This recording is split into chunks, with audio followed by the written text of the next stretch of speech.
I just want to ensure that we know the gravity of the situation and how it's impacted our community negatively. Moreover, to the victims of this individual, I want to make sure that they know that we are consistently and consciously thinking of what they're going through and give out the fact that they continually are in our thoughts and prayers to make sure we bring Mr. Cavalcante to justice.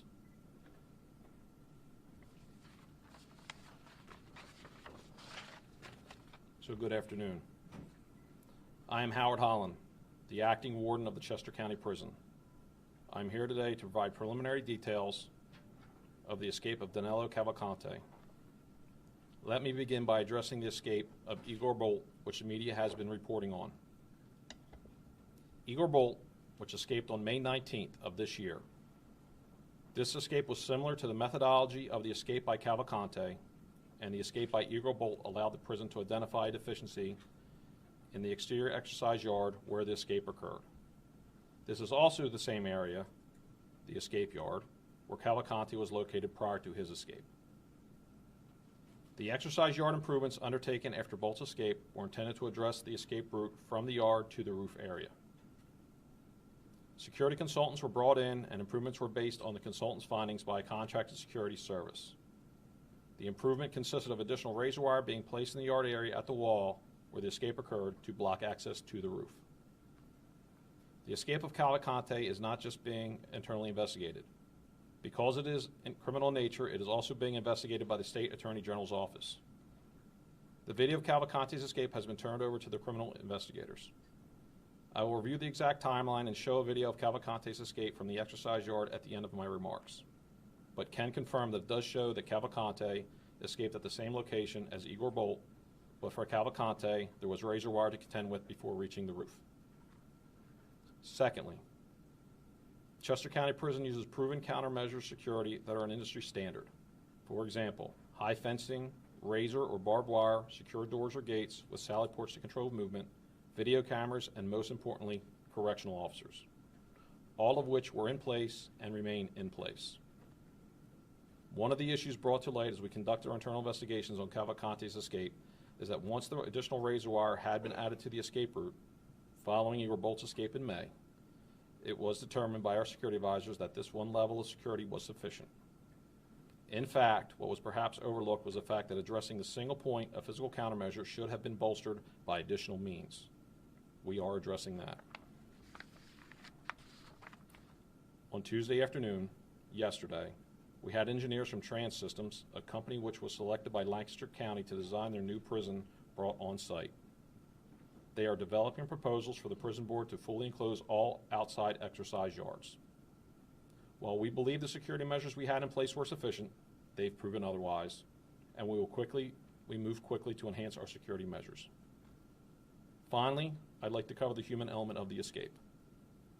One key difference in the escape by Igor Bolt as compared with the escape of Cavalcante is the role of the tower officer, whose primary responsibility is to oversee the inmates in the exercise yard.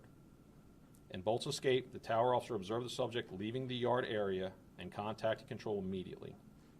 That is why Bolt was apprehended within 5 minutes. In the escape of Cavalcante, the tower officer did not observe nor report the escape. The escape was discovered as part of the inmate counts that occurs when inmates come in from the exercise yard. As I previously noted, the Pennsylvania Attorney General's office will be conducting a thorough criminal investigation into the escape, which includes this element of the incident. This investigation is both necessary and welcome. The action of the tower officer present at the time of Cavalcante's escape are a key part of our internal investigation, and we'll be taking appropriate action against personnel based on the results of that investigation. Here is the timeline of the events. At 8:33 a.m., Cavalcante's block entered the exercise yard. At 8:51 a.m., Cavalcante escapes from the prison, having crab walked up a wall, pushed his way through a razor wire, run across the roof, scale another fence, and push his way through more razor wire. At 9:35 a.m., Cavalcante's block returned to the unit from the yard. At 9:45 a.m., officers on Cavalcante's block notify Central Control of a missing inmate, and they conduct a special count. At 9:48 a.m., officers informed Central Control that Cavalcante was not there. There was a belief that he may have been in a phone visiting room, which was checked with negative results. At 9:50 a.m., the prison was locked down and the special count was conducted. By 10:01 a.m., the public escape siren had sounded and the 911 center had been notified. Just as we do in any security-related incident, we will thoroughly review all of our practices, policies, and procedures and make improvements as appropriate. We are currently formulating plans to enhance security to include, as previously mentioned, fully enclosing all outside exercise yards, installing additional security cameras, adjusting officers' positions when inmates are in exercise yards, and additional security assets which would enhance overall security of the prison.